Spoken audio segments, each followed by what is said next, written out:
Bihar BJP के 2025 विधानसभा में सम्राट चौधरी हो सकते हैं बिहार के मुख्यमंत्री पद के दावेदार। जी हां, यह हम ऐलान नहीं कर रहे हैं, पहले आपको बता देते हैं, यह हमारी तरफ से कोई ऐलान नहीं है। जो समीकरण बन रहे हैं, जो राजनीतिक स्थितियां बनते हुए दिख रही हैं और पूर्व के इतिहास को देखते हुए हम ये बात कह सकते हैं, हम ये विश्लेषण कर सकते हैं कि 2025 विधानसभा चुनाव जो होगा वो बेहद निर्णायक होगा। जी हां, हमने एक स्टोरी किया कि 1990 से साल 2005 तक बिहार में यादव युग चला, 2005 से अब तक यानी 2025 विधानसभा चुनाव तक आप कह सकते हैं कुर्मी युग चला, और उसके बाद अब कुशवाहा यानी कोयरी युग बिहार में शुरू हो चुका है। और इसकी शुरुआत आज से हुई जब सम्राट चौधरी को बिहार बीजेपी ने सबसे बड़ी जिम्मेदारी दी है, बिहार बीजेपी का प्रदेश अध्यक्ष उनको बना दिया गया है। एक बात और गौर करने वाली होगी, याद होगा आपको कि पिछले साल अमित शाह जो बिहार आए थे, किशनगंज का उनका दौरा था, और उस समय उन्होंने इस बात का ऐलान किया था कि बीजेपी 2025 विधानसभा चुनाव में अपने पुराने ढर्रे को तोड़ेगी, यानी सीएम का चुनाव लड़ेगी, लेकिन सीएम के चेहरे के साथ। अब तक बीजेपी के पास कोई चेहरा नहीं था, लेकिन अमित शाह ने यह बात साफ कर दिया था कि चेहरे का ऐलान हम चुनाव से पहले कर देंगे। और देखिए, एक बात और गौर करने वाली है, आपको महाराष्ट्र का, असम का और भी कई स्टेट्स का हम उदाहरण देंगे ताकि आपको यह बात समझ में आए। आपको याद होगा कि 2014 में महाराष्ट्र के विधानसभा चुनाव में जब जीत हुई तो फडणवीस को ही मुख्यमंत्री बनाया गया था, और वही देवेंद्र फडणवीस को महाराष्ट्र में 2013 में ही बीजेपी ने पार्टी का प्रदेश अध्यक्ष बना दिया था। इसके अलावा त्रिपुरा में 2016 में बिप्लब कुमार देव को पार्टी ने प्रदेश अध्यक्ष बनाया था, और 2018 के विधानसभा चुनाव में उनको जब सत्ता आई तो बिप्लब कुमार देव ही मुख्यमंत्री बनाए गए।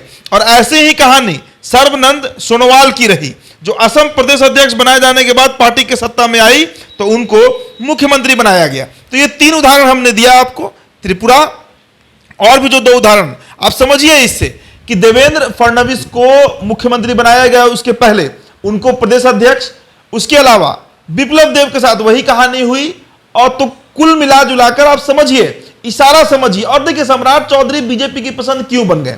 महज 5 साल पहले वो पार्टी में आते हैं, लेकिन बीजेपी उनको प्रदेश में, बिहार जैसे अहम राज्य में जो पॉलिटिकली इतना साउंड स्टेट है, वहां पर इतनी बड़ी जिम्मेदारी क्यों दी। 2 कारण जो स्पष्ट रूप से समझ में आते हैं। पहला कारण जातीय आधार, बिहार में लवकुश समीकरण को तोड़ना है। बार बार इसकी चर्चा हो रही है कि लवकुश समीकरण को अगर तोड़ दिया गया तो नीतीश कुमार की पूरी राजनीति नेस्तनाबूद हो जाएगी, और बीजेपी उसी ढर्रे पर, उसी रणनीति पर बिहार में काम कर रही है।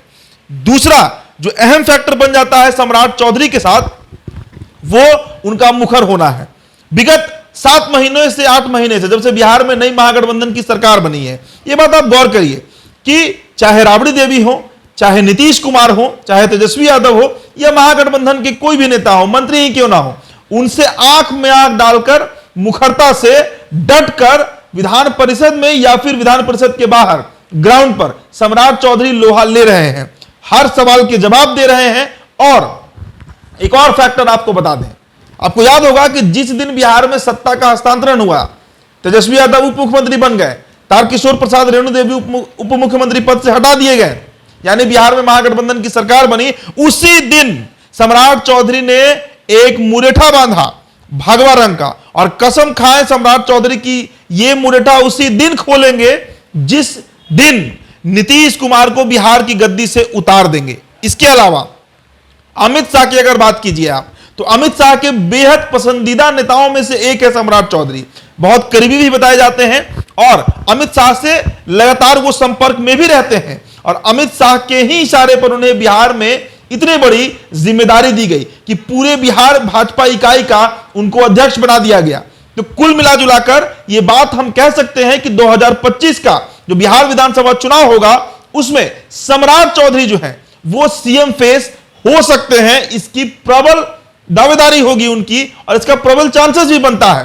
पूरी तरीके से यह बात अब साफ हो रही है, धीरे धीरे ही सही, क्योंकि भाजपा को पिछड़ा वोट भी पकड़ना है, और उसके लिए सबसे अच्छा चेहरा बिहार में अगर कोई होता तो वो सम्राट चौधरी ही होते। और इसके अलावा सवन उनके वोटर हैं ही, दलित उन्हें वोट करेंगे ही। तो कुल मिला जुलाकर 2024 का लोकसभा चुनाव साधना हो या फिर 2025 का बिहार विधानसभा चुनाव साधना हो, और नीतीश कुमार की राजनीति को कैसे ध्वस्त करना है, कैसे नेस्तनाबूद करना है, इन सभी रणनीति को ध्यान में रखते हुए सम्राट चौधरी ही एकमात्र विकल्प है बीजेपी के साथ, और बीजेपी उस पर काम भी कर रही है। फिलहाल इस चर्चा में इतना ही। आप बने रहिए तो बिहार टॉप के साथ। मेरा नाम दीप तारन है। बहुत बहुत शुक्रिया।